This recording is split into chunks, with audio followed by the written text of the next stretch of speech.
So I've been asked by a couple of people if I'd do a bit of an update on the bike, given that I've had it just over 3 years now. I bought this on the 23rd of September 2019, literally just as it came out.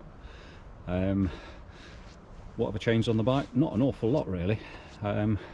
Starting at the front, I've changed the grips just through wear and tear. Bought these Clark's grips, they're only cheap. They are pretty good, they're nice and comfortable, and I got them with the black and red because it matches the little accents that I've done on the bike. The brakes are exactly the same, still on the SRAM Guide RE. The bike's done, coming up to 9,000 miles. I'm still on the original rotor on the front, so I'm probably getting ready for changing that, but it's still working absolutely fine at the minute. All I've changed is the pads through natural wear and tear. The forks are still the stock ones, the RockShox sector, 140mm travel. Been really good, pretty faultless. I've not even had them serviced and they're still running pretty smooth, but again, it's probably something I need to be doing sooner rather than later. I swapped the dropper post lever because the one that came with the KSI Rage was absolute garbage. That snapped after about a couple of months. I ended up buying a different one. I can't read the name on that. You might be able to make it out on the camera, but it was about 25 quid and it's absolutely spot on. It's metal, it's red, it's faultless, it clamps at the handlebar rather than underneath the seat, and that coupled with the Brand X Ascend dropper post, which in my opinion is probably one of the best droppers out there. I think that's a 150mm, so it's slightly longer than the stock one, which I think is 125. It's been absolutely faultless, really good, reliable dropper post. Rear shock, exactly the same, that's the RockShox Monarch. I've never bothered with the one with a lockout. It doesn't seem to cause me any problems when I'm climbing. Rear cassette on the other side, I've just replaced that. That's the NX, stayed with the original one, but I have changed the derailleur to the GX after breaking 2 NX ones. A lot more reliable and a lot more forgiving. Excuse me while I sneeze to death.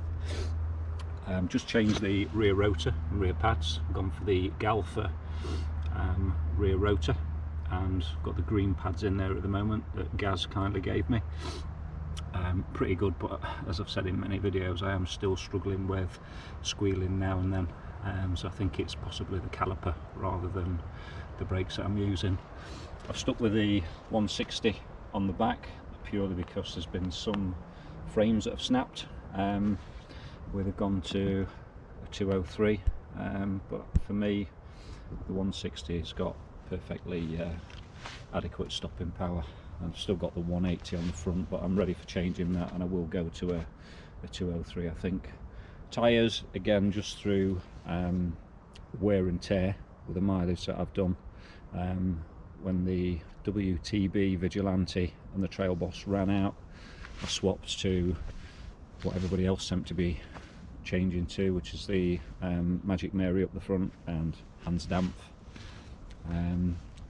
Bottom bracket still on the dub system, but that's the Uber bike one. Again, apologies, the bike's absolutely filthy, so you can't really make that out, but that's the one with the replaceable bearings. Again, been absolutely faultless really. The last set of bearings I had lasted for absolutely ages, far longer than the original SRAM stock ones. Anything else I've missed? I ride Clipless Pedals. These are my SPDs. I've got a pair which are flat one side and SPD the other, but I prefer riding clipless. Chainring on the other side. I did buy a oval chainring which lasted about 3-4 months before it completely snapped and failed. So I went back to the SRAM Eagle, but I went for a 34 tooth over the stock 32, and I find that far better for the type of riding that I do, which is mostly around here, around Sherwood Pines, so it's mostly XC, but I do, as you will have seen if you've watched the other videos, I've been to the Lake District, I've been to the Peak District, I've been all over, and I've just done 3 days in the lakes, gone up some serious climbs, and I've not suffered having the 34 tooth chainring, that coupled with the 12 speed 50 tooth on the back, absolutely spot on. So no need for a smaller chainring up the front, and I do think it gives you a little bit of extra power when you're on the flats. So if you're thinking of getting one of these bikes, well, first of all, good luck, because they're like rocking horse shit now. So you're probably looking at second hand. I've got no idea what's going off with Calibre. They did say back end of 2022/23 they will be coming back with a new range of bikes, and they've done themselves no favours at all. They've basically gone underground, if they are still around, with nothing coming out.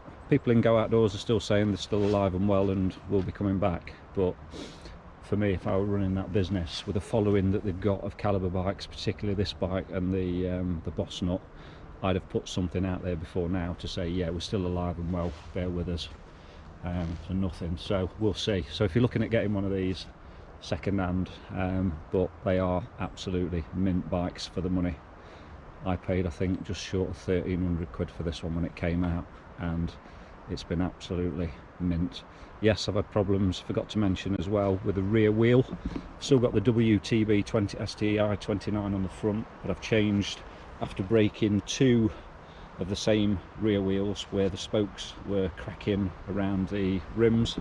There's definitely a design fault with that particular wheel. Have a look on the internet, you will see literally hundreds of people having the same issue. So I've swapped to, this is a nuke-proof Neutron V2, which I was hoping was going to be a far better wheel. I think in terms of reliability it's been pretty good, but I'm disappointed that it's got a bit of a buckle on it after a very, very minor off at Dovey, that I wouldn't have expected to have bent the wheel. But it's rideable, it's not causing me any problems. I've just got a slight wobble, but I will change the wheel at some point, and again I'll probably look for a sturdier wheel. Other than that, the bike's as is. I say, brilliant bikes if you can get one. The prices second hand have come down. There is the odd one or two still for sale in a few Go Outdoor stores, but they're few and far between, and I think they're mostly where they've been bought back in for some reason and then they've built them back up, maybe not quite to the original spec that they were. But if you can get one second hand, there's loads out there I've seen that are practically brand new, bought in lockdown and hardly ever ridden since, for your money.